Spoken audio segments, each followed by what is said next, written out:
नमस्कार, मैं हूं सपना पांडे और आप देख रहे हैं न्यूज नेत्र। उत्तराखंड में दरकते पहाड़ों का सिलसिला रुकने का नाम नहीं ले रहा।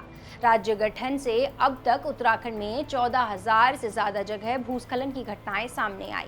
अब सवाल है, आखिरकार ये पहाड़ मिट्टी में मिल जाने को क्यों आतुर हैं और क्यों उत्तराखंड को बार बार भूस्खलन जैसी पीड़ा का दंश झेलना पड़ता है। राज्य में वर्ष 2023 में ही 1,173 भूस्खलन की घटनाएं सामने आई।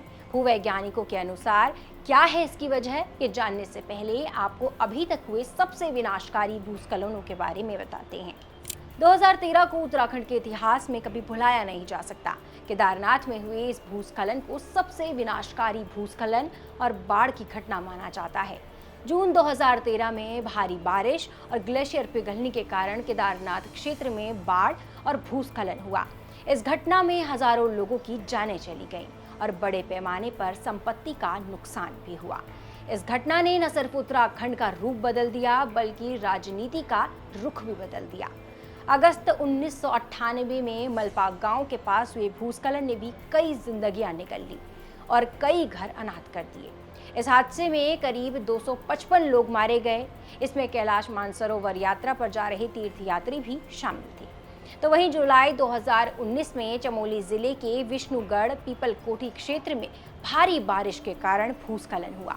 इस घटना में कई घर तबाह हो गए और सड़कें अवरुद्ध हो गई। इसके बाद फरवरी 2021 में चमोली जिले के तपोवन ऋषिगंगा क्षेत्र में ग्लेशियर के टूटने से भूस्खलन और बाढ़ की घटना हुई।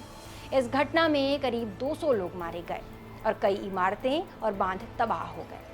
सितंबर 2012 में उत्तरकाशी जिले में भी भारी बारिश और बादल फटने के कारण भूस्खलन हुआ, जिसमें कई जानें चली गई और कई गांव तबाह हो गए। केदारनाथ की त्रासदी से उभरे भी नहीं थे कि अगस्त 2014 में धारचूला क्षेत्र में भारी बारिश के कारण पहाड़ को एक और भूस्खलन का दंश झेलना पड़ा, जिसमें कई लोग मारे गए और कई घर और सड़कें तबाह हो गई।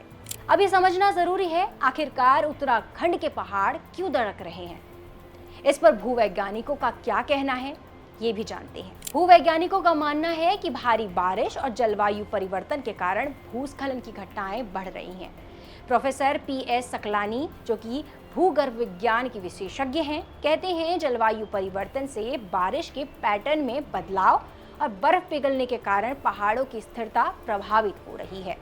भूगर्भ वैज्ञानिक डॉक्टर RK चतुर्वेदी के अनुसार उत्तराखंड का भूकंप प्रवण क्षेत्र में स्थित होना पहाड़ों की चट्टानों को कमजोर बना देता है।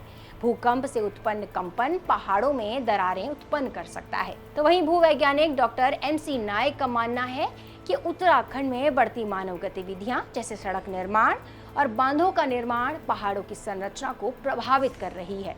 इन गतिविधियों से पहाड़ों की प्राकृतिक स्थिरता कमजोर हो रही है।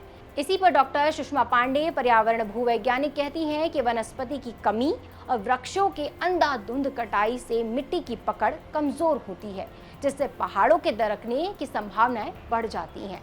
तो वहीं श्रीनगर गढ़वाल यूनिवर्सिटी के भूवैज्ञानिक MPS बिष्ट के अनुसार बहाई प्रक्रियाएं जैसे कि बारिश, भूकंप, आंधी तूफान का तो प्रभाव होता ही है, लेकिन इससे भी ज्यादा खतरनाक है मानव जनित प्रक्रियाएं जैसे road cutting, blasting, heavy vehicle movement और वाइब्रेशन।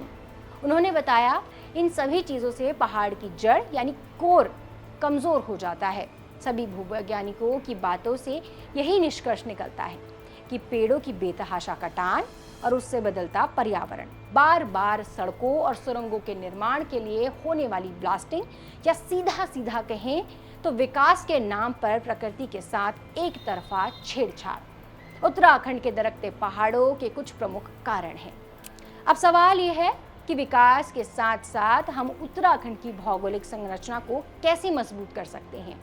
उसके लिए कितनी जिम्मेदारी और जवाबदेही जनप्रतिनिधियों और जनता की चुनी हुई सरकार की हो, यह मैं आप सभी दर्शकों पर छोड़ती हूँ। कमेंट बॉक्स पर अपने जवाब जरूर दीजिएगा और देखते रहिए न्यूज़ नेत्र। धन्यवाद।